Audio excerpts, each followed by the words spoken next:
and welcome to another exciting episode of Loki Sucks Dick.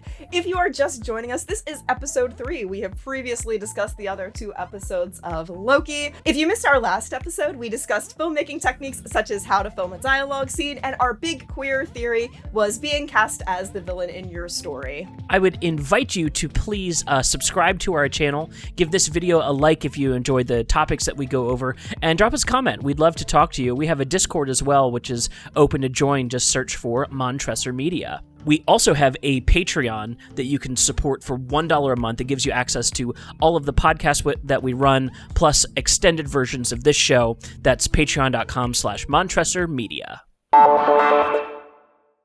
So, Erin, what did you think of the 3rd episode of Loki called Lamentus? So first off, I really should have said this earlier. God bless whoever tailored Loki's TVA uniform pants. Just that individual just has a special place in my heart. But as for the episode itself, I really liked it. I felt that I loved the direction of going briefly back to the TVA and letting them see him fight Sylvie, because that kind of allows a easier path for him to get back in the good graces of the people that he cares about in the TVA. Yeah. People that we now realize used to be people. Learned that this week. Yeah. The other thing is I really I don't know.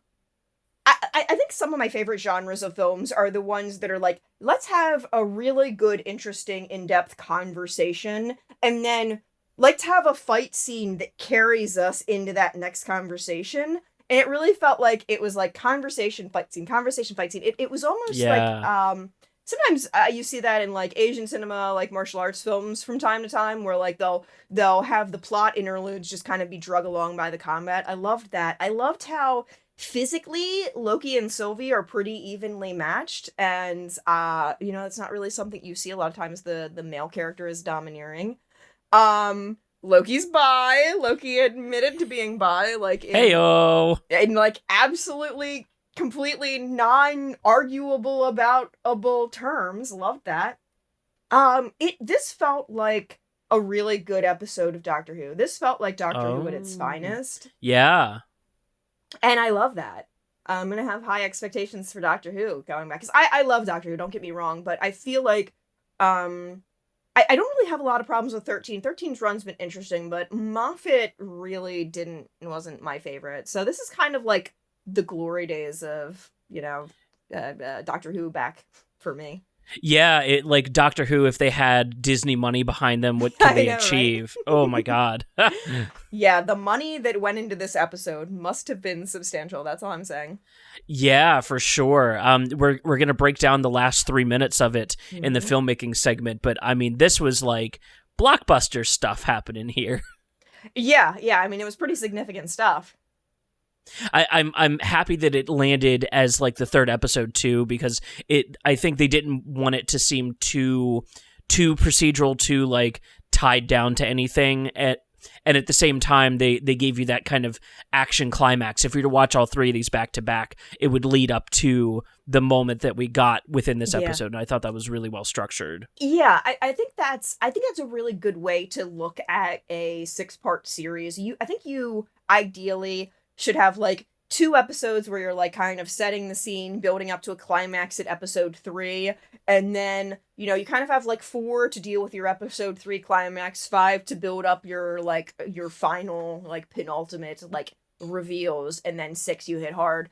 So right. I'm glad that they've kind of kept with that flow, because I was wondering, the one downside to police procedurals is that they can get very boring very quickly, and obviously 6 episodes, probably not gonna get bored, but they're going to do multiple seasons of this. So it's good to see that they're devoted to making something that's interesting and something that isn't predictable. We didn't see a lot of this stuff in the previews.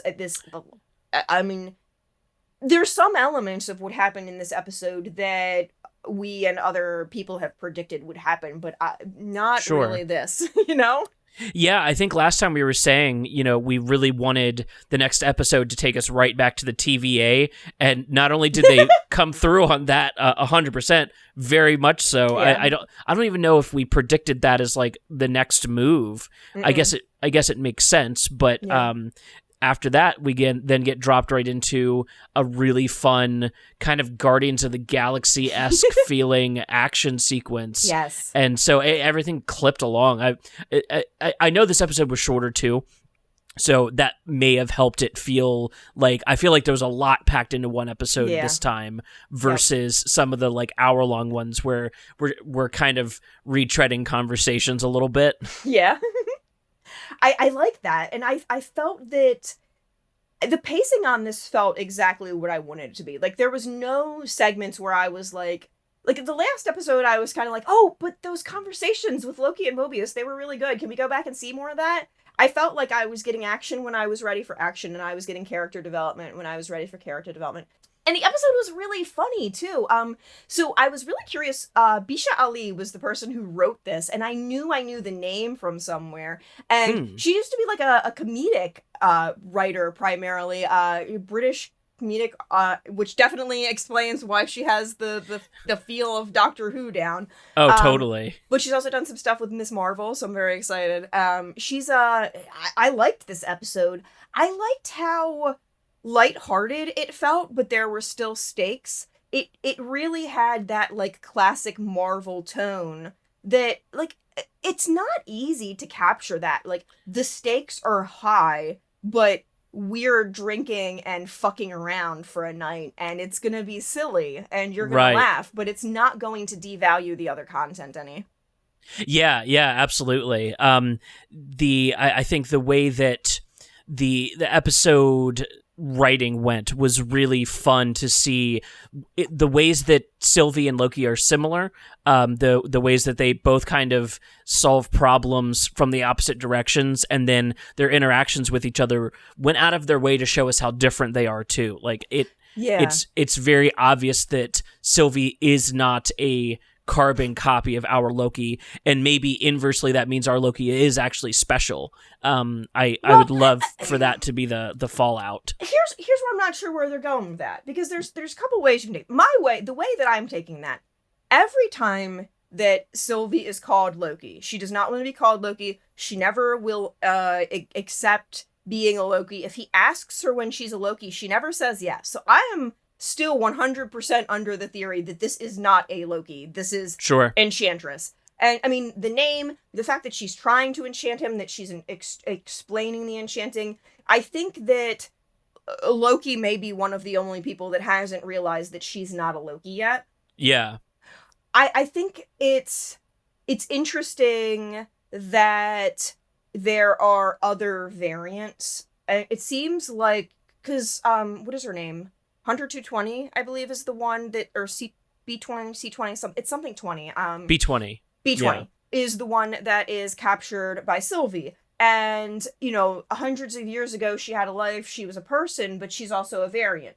I don't think she's a Loki. She doesn't feel like a Loki in any form or fashion. Sure. I think variants, I think maybe that the TVA might be, like, pushing this narrative that they're all Lokis, or wants them to believe that they're Lokis or something like that, when in reality the situation's a little bit more different, or maybe Enchantress is hiding in Lokis, or again, like the theory that I mentioned last time, is just this is Loki who has stolen Enchantress's body, and they're kind of sort of doing what they did in the comics, just with Enchantress's body this time and not Sif's. Right. Yeah, I could totally see that being an option. I also think it's interesting that we don't know the evidence that led the TVA to believe that Sylvie is a Loki either. Yeah. No. That hasn't been highlighted at all. So we're literally, as the audience, taking everybody on their word for everything, which is great, because that's kind of baked into Loki as a character in not being able to take him at his word. So I love that they found a way to introduce that into the story as like just something that happens overall. It affects every single part of every single episode. You know, one of the things that I really liked, and you're going to miss out on the visuals, you're going to have to see this on the edit, but when I initially saw the timekeepers, I thought that they were putting their fist into their palm, which is something that's common in martial arts bows. You put your fist into your palm, you close it over, you bow. But when I actually looked at the, I paused at the statues of the timekeepers at the TVA at the very beginning, and the fist is below the palm, and it almost looks to me more like they're withdrawing something from a sleeve than any type of, like, I had initially thought it was like a peaceful greeting or just like some sort of neutral greeting or just a greeting in general. But my inclination is now that it looks more like a magician pulling something out of their sleeve. Yeah. And I think that's definitely on purpose. There's no way it's not. Yeah, especially with the thematic matter that we got in this episode too about comparing Loki to a magician and concealing things being part of the story across the entire episode. I can totally see that kind of setup kind of coming down the line. Yeah. I've heard every theory from the timekeepers aren't actually real and there's nobody actually up there, all the way to Mobius is not only one of the timekeepers, but he is a Loki variant as well. A lot of people want him to be a Loki. The only reason I really don't want him to be a Loki is because it's super weird if him and Loki kiss if he's a Loki, but it's really not weird at all if he's not a Loki. I'm just saying. Yeah. I just like it when two boys kiss. Right. I think I kind of land on I want Mobius to be Mobius. His character type would be really fun. Yeah, he'd just be so fun to see bounce off of other characters in the MCU. Like, can you imagine Mobius and Coulson teaming up? Yes, I can. That would be fucking phenomenal. Like him and like Coulson and Nick Fury. Just like what I want to see is not actually them at work. I want to see the like shield/sword/ TVA like happy hour where they go at the end of the day and they just, could you fucking believe what Loki did today? Oh, well, you're not gonna believe what the Hulk did today. And, well, Melinda May, this is what she does all the time. So I love that this show is giving me kind of that level of interaction. You know me. We talk about this on Film Rescue Show all the time about how we love those scenes where you get all of the heroes together and they're like just eating shawarma. That's like one of the best Avengers moments, is just the characters just being human for a moment together. And I love that we're getting a lot of those in this show. I love that they are giving us these good, complex character interactions in casual dining setups. Right. Yeah. Well, and it's so easy to cut those scenes super short as well. Yeah. And I think that's what frustrates me is I think people have kind of figured out the shorthand for those kinds of scenes. Like I could see that the scene in this episode with them on the train talking about, their mothers and love and things like that. That could get shortened down and get the point across really quickly. But I'm really happy they don't. Yeah, and actually I want to bring some attention to that really quick. Sure. Do you know why I like the scene on the train where they're discussing their orientation so much? Sure. Go ahead. Not once is it about sex. Oh, yeah. It's about love and so Kate Herron, the director, is bisexual. She said that she really wanted to she said, she really wanted Loki to be bisexual and out, and she wanted to handle it in a way that felt authentic. And I mean, that's how queer people talk to our friends about being queer, or especially when you don't really know somebody so well and you're not really sure how they're gonna jive. You kind of like, you say it, but you're not, people don't be like, for the most part, I don't go up to other women and I'm sure you can guess what that gesture was. There are some things that I see in movies that are quote unquote representation, but like Lucifer, yes, in fairness, it does have bisexual representation. Do you know how it happened? There was a naked dude's ass in his bed one day, and then it kind of built from there. Normally, you have like a dude come out of their bedroom, or like, they're like a little bit too close with the dude in like a romantic sexual way. Yeah. You don't have a conversation where people are like, I've been with dudes, I've been with girls. That's just like it both. Right. Yeah, they like you almost expect them to put it out in the way that TikTok you sent me goes, where the guy's like, "Yeah, so my friend's dating a guy. How's that one gonna strike you?" Yeah, actually, that TikTok's really important. We're gonna include it in this episode, I think, because it really comes into play with our big queer theory, which is adaptability and surviving as a queer person. Which this episode, I our big queer themes, I wrote down and I chose episode 1, and I was like, I really hope the show sticks with these themes, but it feels like these are the themes that the writer is telling me. And I love how every single theme that we have picked out so far, the ones that we haven't used in episodes yet, and the ones that we have, they're in every episode. I love, A, that the writing is that consistent. B, I'm really fucking proud that I picked up on all that shit on the first episode. Yeah, definitely. I think we may end up doing a 7th episode just to do a wrap up on everything, and list out, you know, all the episodes and the ways that those themes came out, and then list out, you know, the filmmaking and the ways those have come across the series. I mean, we're only halfway through, but I'm going to go out on a limb and say Loki's been my favorite of the Disney Plus series so far. Oh my god, it's so good. I mean, obviously I love Loki, so I was gonna. Well, here's the thing. I say that, obviously I love Loki, so I was going to love the series, but my 3 favorite Marvel characters, it's pretty much a 3-way tie, are Loki, Kate Bishop's Hawkeye, and Squirrel Girl, and I am not confident at all in the Hawkeye thing. I think they're going to fucking ruin Kate Bishop. I'm not... So, maybe I'm giving this a little less credit than it deserves. Like, sometimes it is harder to impress an audience that really likes the character, and for once... This feels like I have not seen that many people that actually know the character Loki complaining about this show. I've seen fanboys that are like, Loki's gender fluid, the queers are winning. And I'm like, dude, have you read a comic book in the last 10 years? Like, I'm not trying to gatekeep, but also maybe you should know before you complain in the internet. Right, exactly. Queue up every single tweet I've ever seen where somebody complains about something in comics to the comic book writer. Yeah. That's so true. It's a repeating meme now, guys. Yeah. Erin, I have a question for you. What? Was there enough Casey in this episode? No! There was no Casey in this episode. They're teasing us, and I hate it. Oh. I was like, give me like 1 second flash of him, at least, when they get back to the TVA, and just no Casey. Just a little bit. Just a little bit. Like, just a little. I really don't need that much Casey in my life. Just a smidge. I need a lot of Casey in my life, but I will get by with a sprinkling, you know?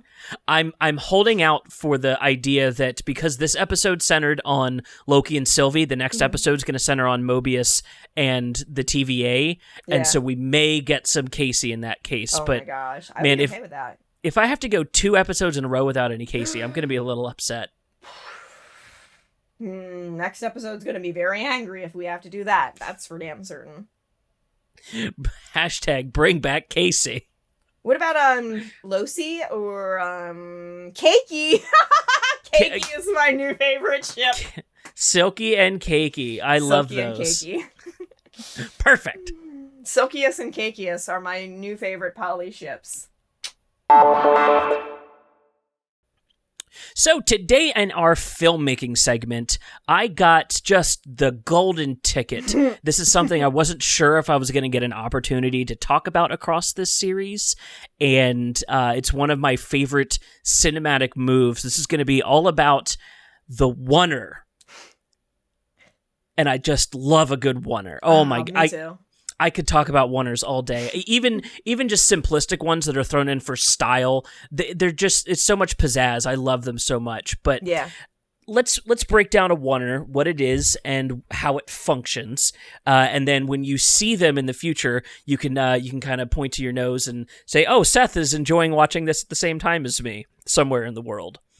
Yeah, exactly.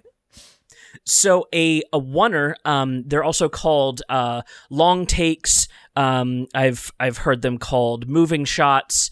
There's different names for them, but essentially it is a continuous, seemingly air quote, seemingly unbroken continuous shot of a scene. And the reason to do this, there's a few different reasons and a few different things that happen within the execution, but one of the main ones is you're giving up one aspect of filmmaking, which is editing, being able to cut between different things. You're giving that up in exchange for immersion. You're putting the camera right into the middle of the action, and that is a great way to empathetically, subconsciously grab your audience and pull them into the moment.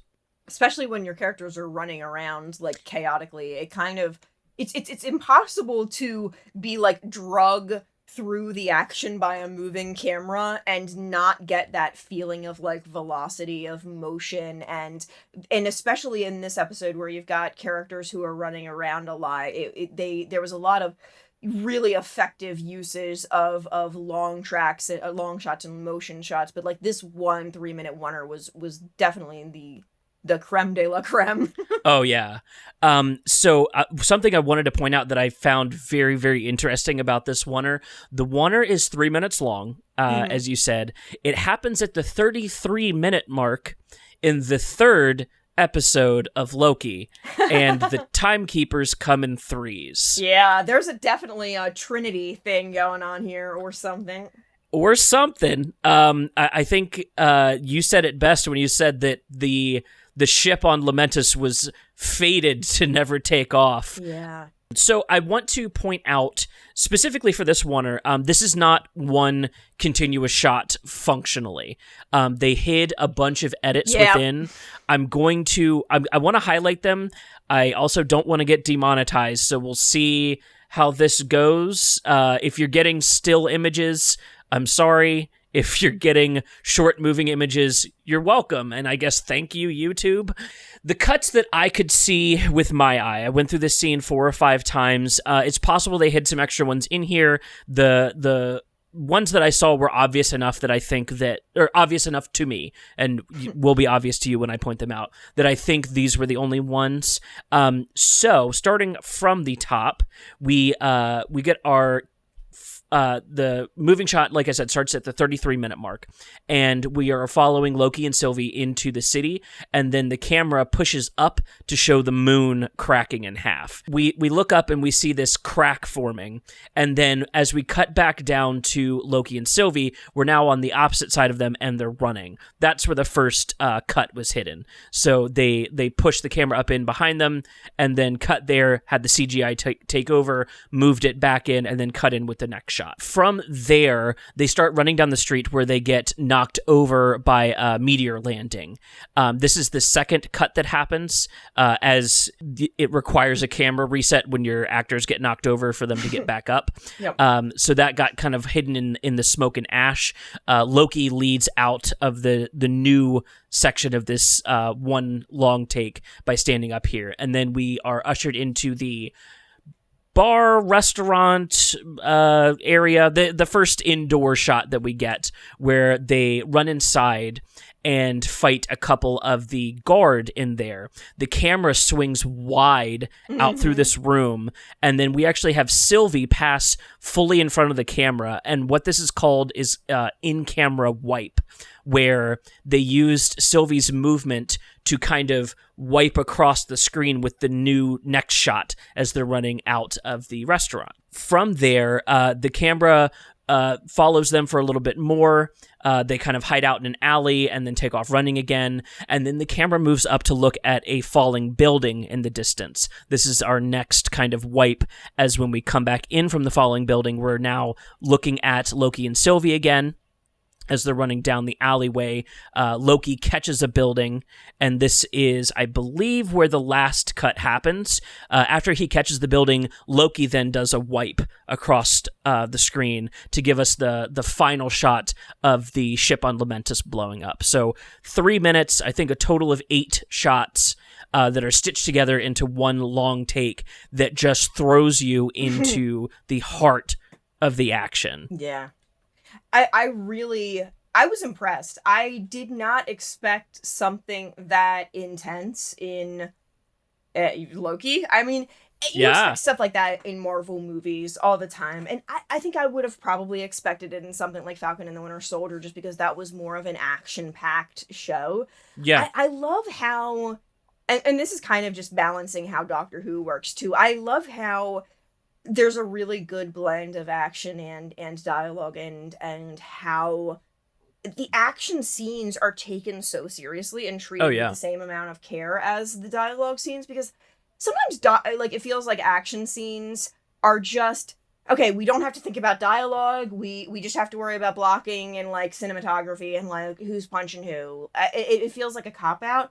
These scenes were just as well thought and tactical, and they said as much about the characters, I would say, as some of the dialogue scenes. You get to really see the characters, adaptability, how they handle like different situations. And there's a lot of scenarios where you can sit there and like, okay, well, if it wasn't Loki and Sylvie in the situation, if it was Hawk and Black Widow, they would have handled these entirely different ways. And Oh yeah. you see, having this long shot gives you the opportunity to see just all of these like bam, bam, bam, bam, bam, just thing after thing after thing that gets thrown at your characters that they have to adapt to, and you learn something about them every time they adapt by how they adapt and why. Yeah, exactly. I love in the train fight sequence when Loki throws the dagger and sticks it into the wall. And Sylvie believes him to have missed. I think the point of that was either he did it on purpose and that was really good, or he did miss and that was really bad. But it's Loki, so he's going to play it off as either or both. Mm-hmm. I love that. I one of my favorite moments was when Loki throws the guy out of the train window and says bye, and then a couple seconds later he goes through the train window. Yes. That just like, it's so good. Because I've always wanted that to happen. I don't think it ever has. I can't think of that ever happening before. I mean, I'm sure that there are other examples, but it's not something that you see often. Normally, your hero throws the guy out of the train and then they move on. And yeah, the rule of threes playing heavy there with Sylvie rounding it out and going like, "Oh, fuck the gadget," and just dives out the window. Oh yes, and then the gadget kind of. Like, the gadget, yes, it is the thing. The Tempad brings them together. It forces her to keep him alive. But also it kind of just ends up cinematically being a MacGuffin almost. Yeah, 100%. It doesn't really end up mattering. I had a sinking feeling that was going to be the case when they got it and its battery was low. And the fact that there's a low battery animation on the Tempads, I was like, this feels a little silly. I wonder if it's going to play out kind of silly. And I was so happy when it did. Yeah.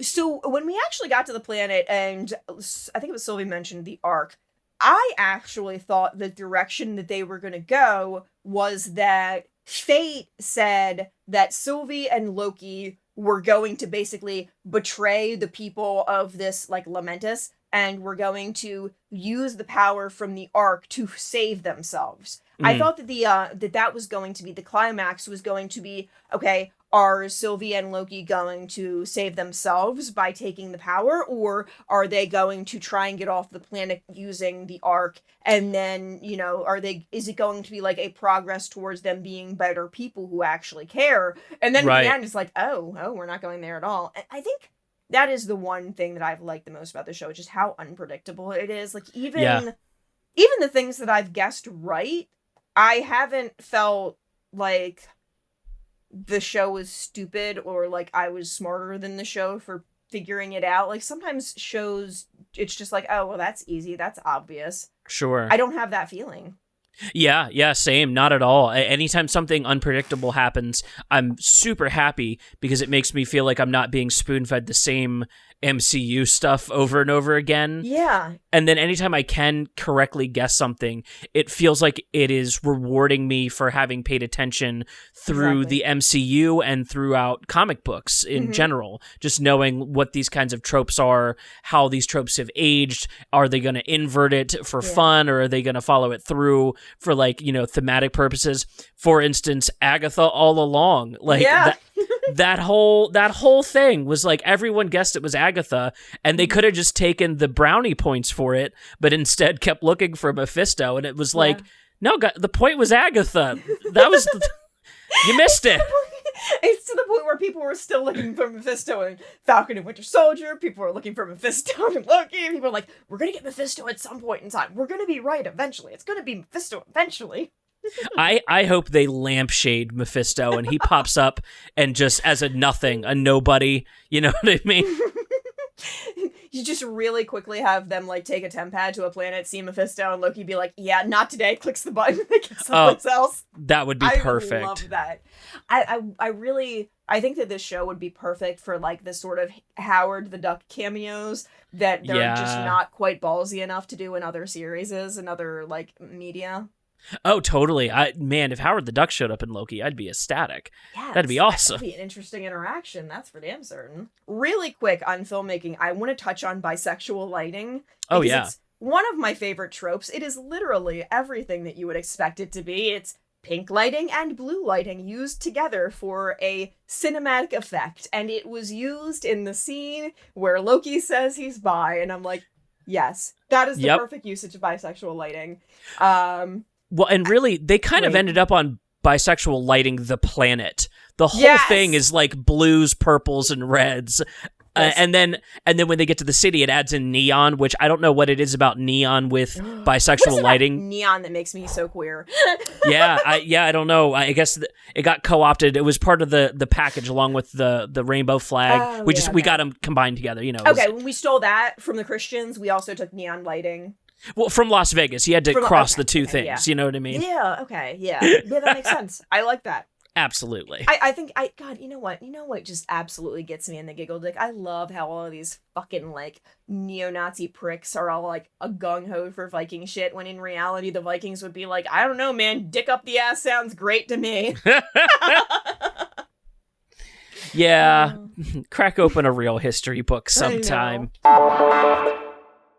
So I already mentioned it a little bit, but our big queer theme this week is adaptability and survival, because it's something that is really important for queer people. You can't just go out anywhere in the world and just be like, I'm here, I'm queer, deal with it. It would be nice if we could do that, but that's not the experience that most of us have. Yeah. I like how this episode actually touches on it in both ways. You know, you've got the big how they are surviving on Lamentis, how they are surviving, or how Loki is trying to understand Sylvie and how Sylvie's trying to understand Loki and determine, like, is this a friend? Is this a foe? Can I be honest with them? Is it risky? So you've got there's two different levels where they're talking about, or they're trying to adapt and survive. And I loved that for this episode. I really couldn't have hoped for better for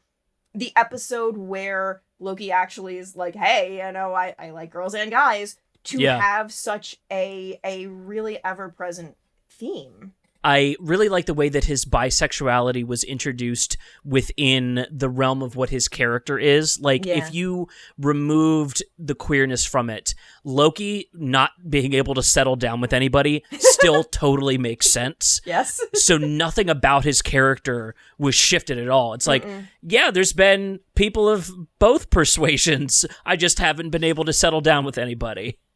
Relatable. Yeah. Is that the bisexual experience, or is that the bisexual experience? Right. I love that conversation. So I mentioned the TikTok and how there is a dance. Like, whenever I'm around somebody new, there's a little bit of a dance that I have to do to see, you know, okay, are you going to treat me different because I'm bisexual? And now that I'm out as gender fluid and I use I use they they pronouns, it's a different level of, like, even people that were okay with me being bisexual are not necessarily okay with me being gender fluid. And it's really a situation where you kind of have to feel out every new person that you meet, unless you meet them, like, and they are the same persuasion as you. Yeah. Just to make sure that they're not somebody that wishes you harm. Yeah, sussing out the straights. Exactly. To see if there's that whole, like risk factor there. And I also loved, so you've got, at the very beginning, Loki goes through the, he goes through the temp pad and he ends up at the TVA. And you see him just, okay, Tom Hiddleston is such a good actor because he doesn't need to use dialogue. He can convey so much by the way his character is standing and the way he uses his body and the way he uses facial expressions. And just like, as soon as he got there, he kind of like, just sort of like ascertain the situation. And like, you can see the gears moving in his head as he's like, okay, this is the situation. This is what I need to do to survive. And then on Lamentus, when they get there, this is the situation. This is what we needed to do to survive. And it became one of those, okay, well, maybe I need you to survive too, so let's tit-a-tat around who you actually are and see if you're somebody who's actually trustworthy or not. Right. Yeah, I love the way that he kind of surveys what all he needs within any given situation, and it's almost Shakespearean in the way that he never expresses exactly what it is that he wants or the things that he's protecting until he's forced into that situation. Yeah. And I really love that he can dance around it in that way, that you're, as the audience, always questioning, like, is Loki actually trusting Sylvie right now? Or what's happening here? Yeah. You're never fully sure until he says it. And Tom Hiddleston fully emotes that sincerity, and the sincerity is a huge tell for Loki to the audience of like, what are we learning here, and is it the truth at all? Yeah, I really like that. I think it's more difficult to play a character like that is a liar, that is unreliable, especially a character who, in many ways, is our narrator for this show. Most scenes involve Loki.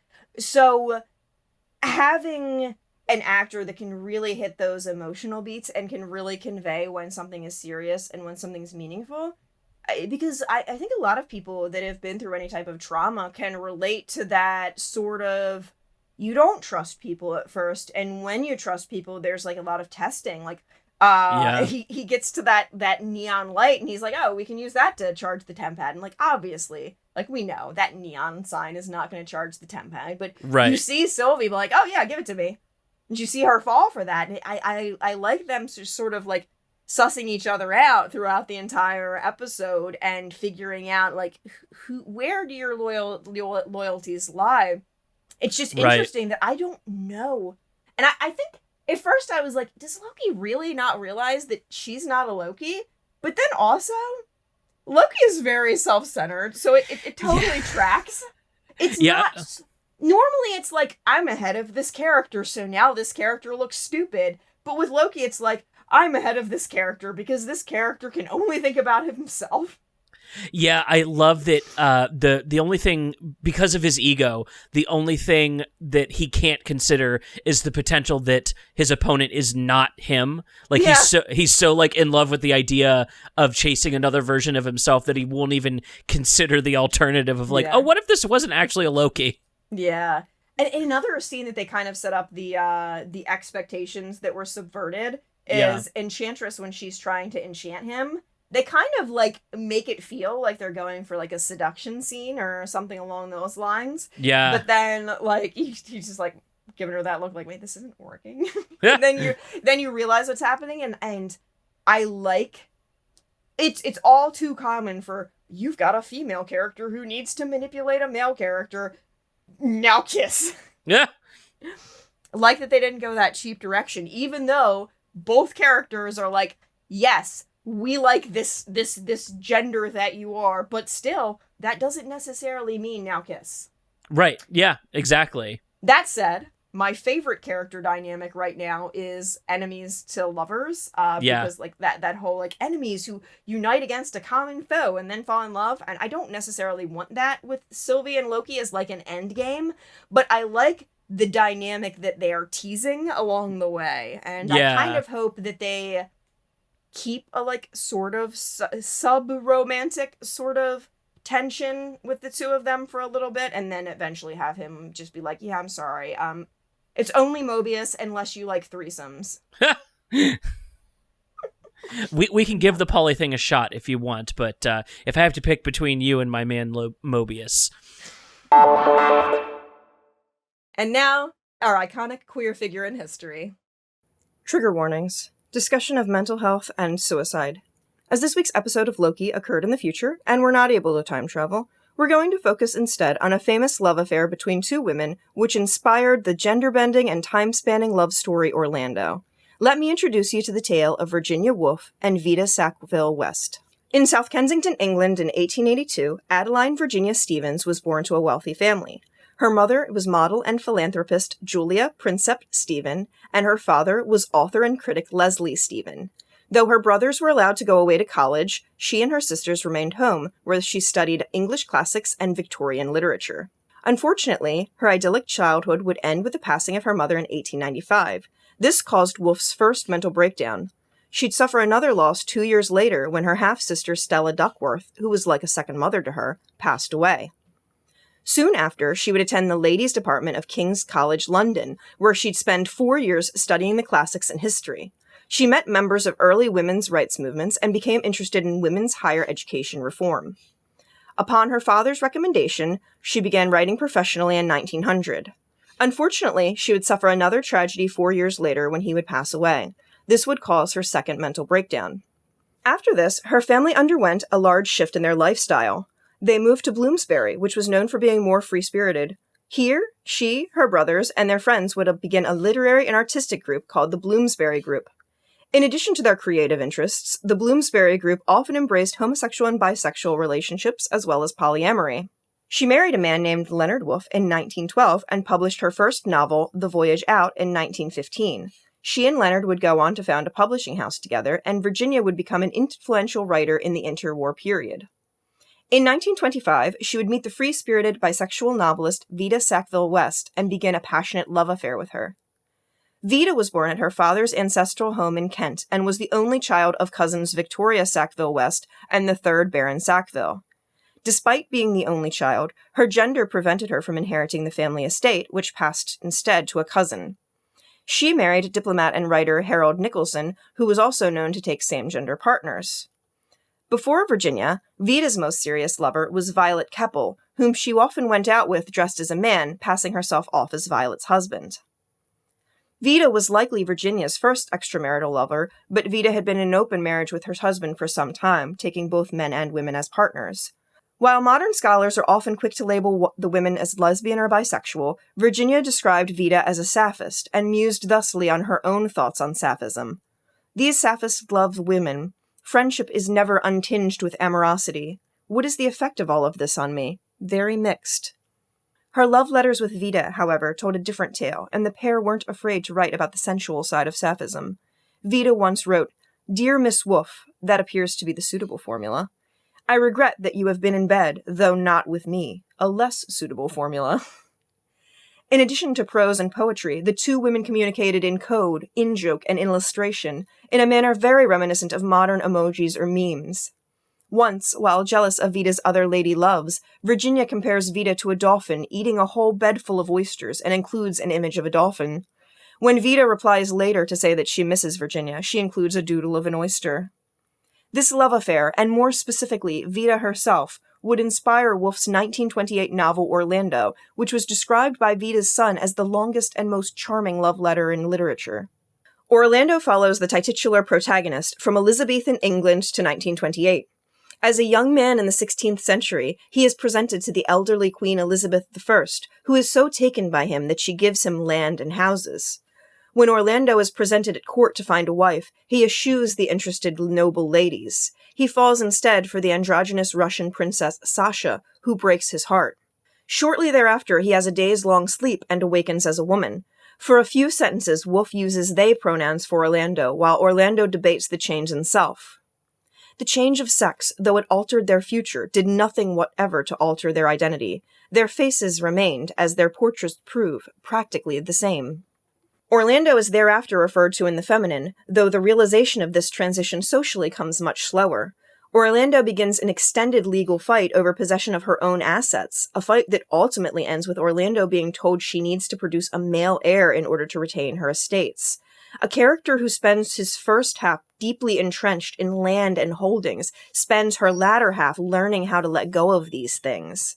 A man once highly regarded by artists and scholars of his time tries to engage with the 18th century figures Pope, Addison, and Swift as a woman.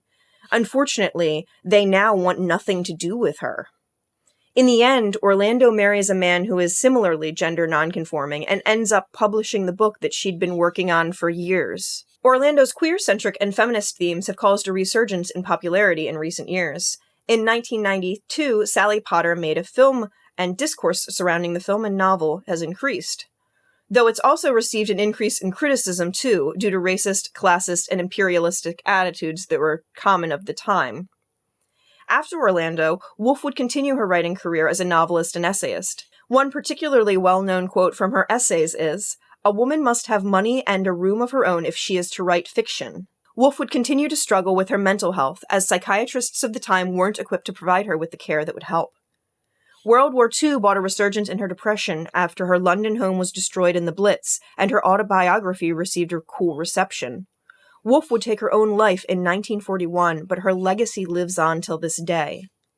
She was a big inspiration to the 1970s feminist movement, and her sapphic verses will likely inspire queer lovers for centuries to come. Her works have been continuously adapted and translated, with many seeing a resurgence in popularity as society becomes ready to accept the gender and sexual themes within them. She and Vita lived fascinating lives that cannot be summed up in a short video. I highly recommend you check out more from them, especially their love letters. Thank you so much for watching this episode of Loki Sucks Dick. We've had a great time with this one. This was a really fun action-adventure episode.